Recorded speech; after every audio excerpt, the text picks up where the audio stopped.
Hello, this is Adam with DreamMade Productions. This video is made possible by the very kind donations of viewers like you. Thank you.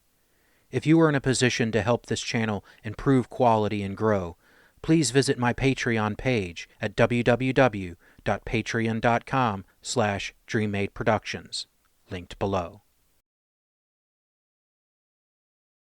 This is a follow-up to an earlier video. While this battle report can be enjoyed on its own, you might get a little more out of it if you watch the first video. You can find that with the card above or the link below.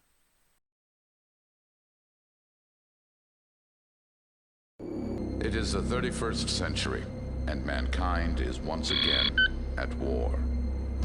The battlefields of the future are dominated by huge robotic war machines known as battlemechs. By the year 3032, Kimberly Savage, now known as Kimberly Alexachev, had spent over 50 years in her struggle against Kallon Industries. Her challenges had been long and difficult, losing many friends in the process. Through victories and defeats, she had never lifted her hatred of Kallon. Even when Duke Joseph Fakramia passed in 3021, she carried her blood feud over to his son Roderick, who did nothing to de-escalate the situation. Over the years, Kimberly had worked for many factions, trying to rebuild her forces, growing her rebels to almost 2 full lances by 3030. In 3032, she received an offer she could not refuse. The Magistry of Canopus had been a benefactor and client of Kimberly for decades. Now, they presented her not only with the chance at profit, but also revenge. Kallon Industries were in the process of upgrading their production facilities on the planet of Nanking, thanks to the Helm Memory Core. Certain corporate interests with connections to the Magistry had vested interest in the upgrades not moving forward. These interests and the Magistry itself could take no direct action. There could be no record of the interference, ruling out conventional and even mercenaries associated with the MRB.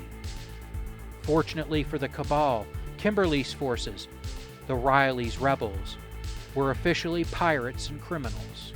Comstar had long ago struck the company's mercenary status. The Magistry paid Kimberly an undisclosed but presumably handsome sum, including one of their brand new BNC 3MC Banshee battlemechs for the job. The goal was to stop the upgrades to the factory and steal the advanced technology if possible, or destroy it if not. Opposition was supposed to be light. Nanking was in the process of transitioning from the Tikhonov Republic to the Sarna March, and the change in allegiance was causing confusion on the planet. The plan was to take advantage of the change in leadership to get in, do as much damage to the Kallon's facilities as possible, grab anything of value, then leave before Kallon security could stop them. When Kimberly's Fortress-class dropship, the White Castle, touched down on Nanking, things started well enough. Her light units caused chaos, drawing out corporate security and local law enforcement. Meanwhile, her heavy units made for the main factory. Kimberly, no longer a mech warrior, served instead as a mech commander, advising and planning from the information center on board the White Castle. She trusted her lance and her new Banshee battlemech to the last remaining of her original lance, Anthony Dunwich. Her lance easily crushed the law enforcement and company guards, making their way into the factory. Then things began to go wrong. The defenseless factory was in reality far from being so. Advanced elements of the 5th Deneb Light Cavalry had arrived on planet ahead of schedule. This time, Kimberly would not be facing corporate security, but instead the full-time professional mech warriors of Fire Lance, 7th Company, 5th Deneb Light Cavalry.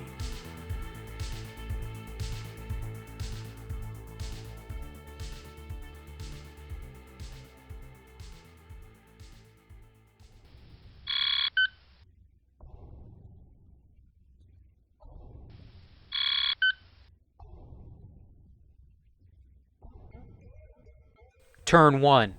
Anthony Dunwich and his new Banshee charges forward. The Deneb mechs hold their ground, protecting the factory. The Phoenix Hawk runs ahead.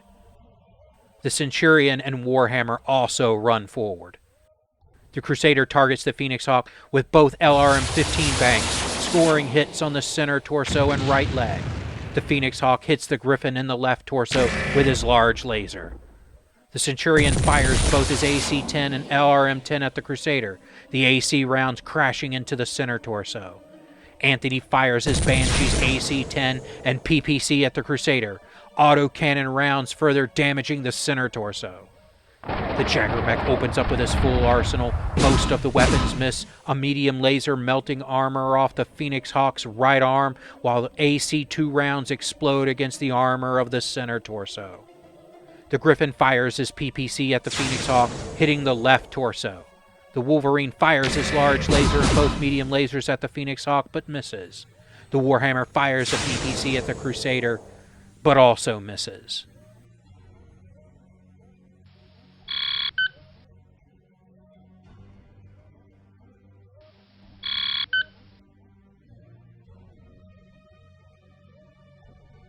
Turn 2. The Fedcom Crusader and Jaggermech aim. The Phoenix Hawk runs south. The Griffin holds his ground. The Wolverine leaps around the factory building to intercept the Phoenix Hawk. The Centurion keeps running forward. The Warhammer slows to a walk. The Banshee runs with the Centurion. Anthony continues his assault on the Crusader, firing both his PPC and AC-10, both weapons digging into the left leg. The Phoenix Hawk also fires on the Crusader with his medium lasers and machine guns. His machine gun rounds miss, but both medium lasers rip into the damaged center torso. The Griffin fires on the approaching Warhammer, the PPC melting armor off the right arm. The Wolverine fires his medium lasers and SRM-6 as he lands.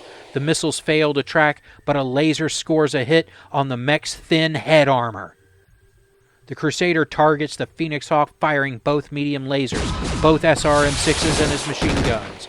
A medium laser and SRMs crash into the center torso, finding flaws in the not well-maintained armor. The lasers and explosions find the mech's fusion engine, destroying it. The mech falls.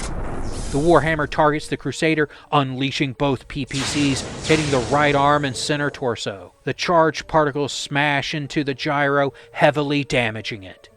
The Centurion also targets the Crusader, firing his medium laser and autocannon. The autocannon rounds again explode inside the exposed center torso, but somehow miss anything vital. The Jaggermech again fires all of his weapons, this time at the Warhammer, raking it with laser and autocannon fire.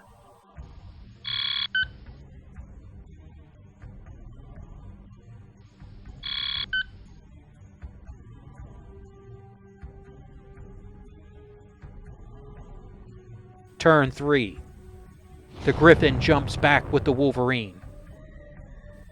The Banshee runs into melee with the Griffin. The Wolverine walks behind the Banshee. The Centurion backs south. The Warhammer holds position. The Jaggermech runs north, hiding from the Warhammer. The Crusader walks forward. The Banshee fires his autocannon and small laser at the Griffin, missing with both weapons. He kicks out his massive foot, knocking chunks of armor off the right leg. The Wolverine Alpha strikes the rear of the Banshee, heating up his mech. The large laser hits the left leg, SRMs crash into the left arm and rear center torso, but just cannot penetrate the armor. One medium laser melts into the head armor, injuring Anthony. The Centurion fires his autocannon at the approaching Crusader, the explosive rounds blowing out what little remained of the center torso. The Deneb Lance Leader mech crashes to the ground. The Warhammer fires a PPC at the Griffin but misses. The Jaggermech flips arms, all four autocannons streaming explosive rounds at the Centurion, some damaging the right leg and torso. The Griffin fires his LRM-10 as he lands, missiles finding the rebel Centurion mech's head.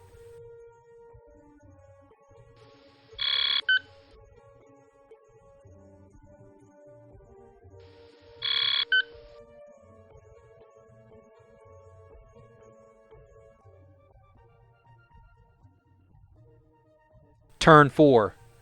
The Jaggermech turns around. The Griffin runs over the crashed Phoenix Hawk towards the Centurion. Injured, Anthony turns, putting his back to the wall. The Wolverine jumps away from the Banshee. The Centurion and Warhammer hold position. The Warhammer targets the landing Wolverine with both PPCs, damaging the left arm and torso. The Jaggermech again opens up with his autocannons, raking the Centurion with explosive rounds.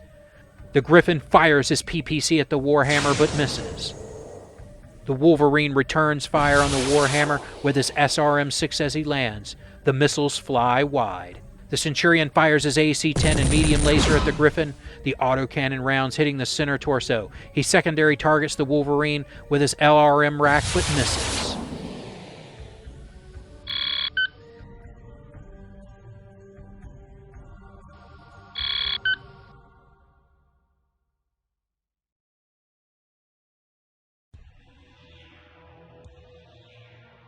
Turn 5.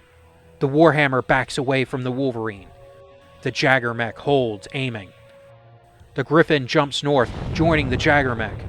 Anthony runs after the Fedcom mechs. The Wolverine also backs up to join the rest of his lance. The Centurion runs into melee with the Griffin. The Warhammer, robbed of targets, cools his mech. The Centurion fires his autocannon and medium laser at the Griffin, missing. He kicks out, but the experienced Griffin pilot sidesteps. The Jaggermech opens up with all of his weapons on the Centurion, aiming the autocannons high. Most of the weapons miss, but a medium laser lands a hit on the left leg and the head is hit again. The Griffin swings out with both battle fists, crashing through the damaged armor and striking the ammo bin. The Centurion blows apart. Anthony Dunwich fires his Banshee's autocannon 10 and PPC at the Wolverine, hitting the right and center torsos.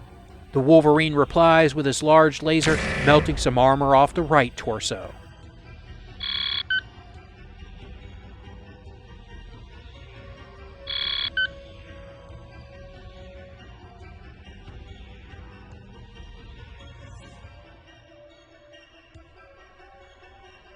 Turn 6. The Warhammer runs forward, trying to join up with the Banshee. The Jaggermech backs further north. The Griffin also jumps north. Anthony, desperate for victory, charges through the still smoking remains of the Centurion. The Wolverine backs behind the Banshee.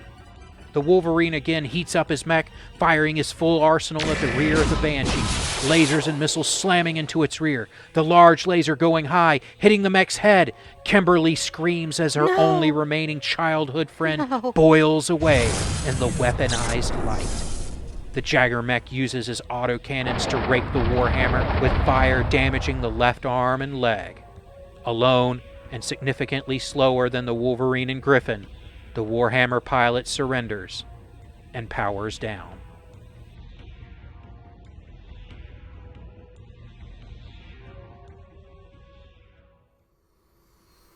Aftermath. Although Kimberly was able to recover her light units and escape Nanking, the main striking power of her Riley's rebels was broken. A heavy lance, gone. Her childhood friend and last of her original warriors was also dead. She would flee back to Canopus, but quickly found the goodwill she had built up was gone. Fedcom engineers were already pulling apart the Canopus-constructed Banshee variant, learning its secrets. Avoiding arrest, but asked to leave at once, Kimberly boarded the White Castle, down to a single light lance. The departure of the White Castle from Canopus 4 is the last independently verifiable event. Canopian authorities claim Kimberly's Fortress-class dropship never reached the system's jump points. No jump ship reported ferrying the ship out of the Canopus system. From here, conjecture begins. Most historians discount the events after this point in Kimberly Savage's autobiography as an attempted cover-up, or propaganda, or perhaps sheer delusions of a madwoman. With no other way to confirm, we can only choose to believe her story or not. According to her book, When she returned to the White Castle, she was met by the same benefactor who had arranged for her very first operation in 2980. In her book, she describes him as exactly as he had been over 50 years ago, apparently not aging a day. Kimberly claims he made her an offer, one which she had little choice but to accept. The details of the man's offer were not included in her book, but she did note she was to meet, quote, his boss.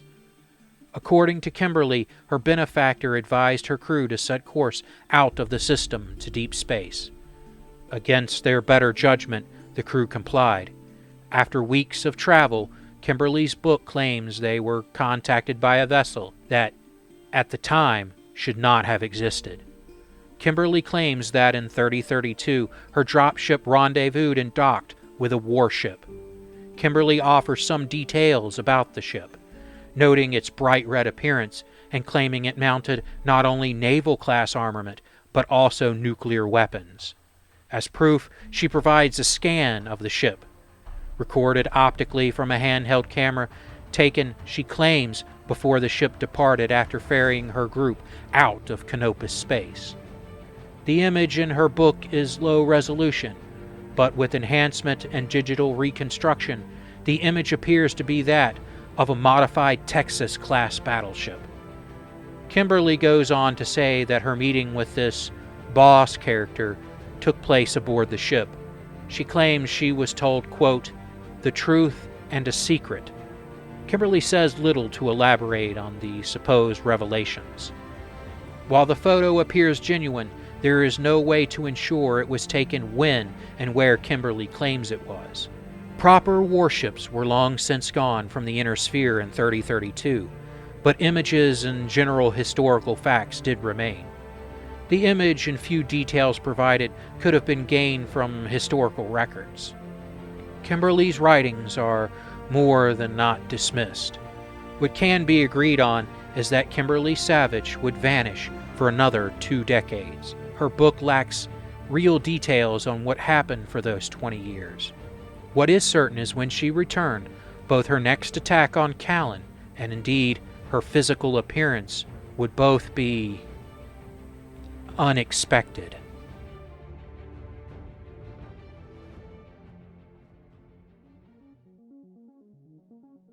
Hello, this is Adam with Dream Made Productions. Thank you for watching my content. It really means a lot that you have given me the chance to entertain you. If you would like to support the channel, please visit my Patreon at patreon.com/DreamMadeProductions, linked below. Also below is a link for PayPal, or links if you would like to send crypto, if that's more your thing. Please know any amount that you give will be cherished and used to upgrade equipment and improve the channel. You can also help the channel by subscribing, turning on notifications, liking, commenting, and sharing my channel with anyone you think might be interested. Thank you again for watching, and I hope you enjoy the battle reps that are to come.